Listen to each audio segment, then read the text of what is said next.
फिर भूली भतीजे आकाश आनंद को। लोकसभा में मिली हार के बाद मायावती ने बुलाई समीक्षा बैठक, नहीं दी यहां पर भतीजे आकाश आनंद को इसकी कोई भी जानकारी। जी हां, क्या है पूरा मामला, खबरें जाने विस्तार से हमारे साथ और इसके लिए जुड़े रहिए हमारे चैनल टीसी न्यूज से।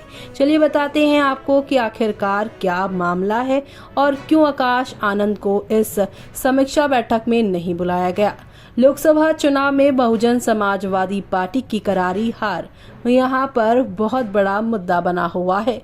पार्टी ने उत्तर प्रदेश की सभी 80 सीटों पर अपने प्रत्याशी उतारे थे, लेकिन पार्टी एक भी सीट जीतने में कामयाब नहीं रही। अब हार के बाद पार्टी की मुखिया और यूपी की पूर्व मुख्यमंत्री मायावती ने समीक्षा बैठक बुलाई थी। ये समीक्षा बैठक 23 जून को होनी है, लेकिन इससे पहले सबसे महत्वपूर्ण बात यह है कि इस बैठक में मायावती के उत्तराधिकारी रहे आकाश आनंद को नहीं बुलाया है।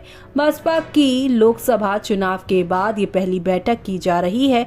इस बैठक में बसपा सुप्रीमो मायावती ने सभी जिलों के जिला अध्यक्ष, पार्टी प्रत्याशी और महत्वपूर्ण पद अधिकारियों को बुलाया गया है। इस चुनाव में जहां पार्टी को सभी सीटों पर करारी हार मिली है, वहीं पार्टी का वोट फीसदी भी अब 10 से नीचे आ गया है। इस चुनाव में बसपा को 9.39% वोट मिले हैं, जबकि देश में बसपा को महज 2.04% वोट मिल पाए हैं। पार्टी की डूबती नैया को पार लगाने के लिए मायावती ने अपने भतीजे आकाश आनंद को अपने उत्तराधिकारी बनाकर पार्टी के प्रचार का जिम्मा भी दिया था। बीते लोकसभा चुनाव के दौरान आकाश सपा, कांग्रेस और भाजपा काफी हमलावर भी नजर आए थे। ऐसे में आकाश की जनसभाओं को काफी भीड़ भी देखने को मिल रही थी कि बीच में मायावती ने आकाश को इस चुनाव प्रचार से ही हटा दिया और यही सबसे बड़ी वजह उनके हार की बताई जा रही है। साल 2014 में हुए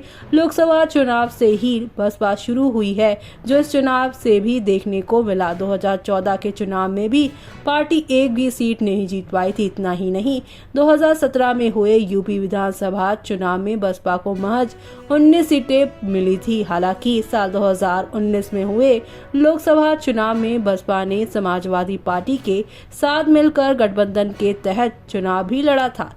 इस गठबंधन ने बसपा को बहुत फायदा भी दिलाया था। इस चुनाव में बसपा ने 0 से उठकर 10 नंबर तक अपनी सीटों को पहुंचाया था, यानी कि पार्टी के 10 प्रत्याशी लोकसभा पहुंचे थे। लेकिन फिर 2022 के विधानसभा चुनाव में पार्टी किसी तरह विधानसभा में अपनी उपस्थिति दर्ज करा पाई। पार्टी के खाते में महज एक सीट आई। इसके हाल ही में बीते लोकसभा चुनाव में भी बसपा खाता नहीं खोल पाई है और ऐसे में अब फिर से आकाश आनंद को अपनी इस समीक्षा में ना बुलाना, जानकारी ना देना, यहाँ पर फिर से विधानसभा 2027 में कहीं उनकी करारी हार ना बन जाए।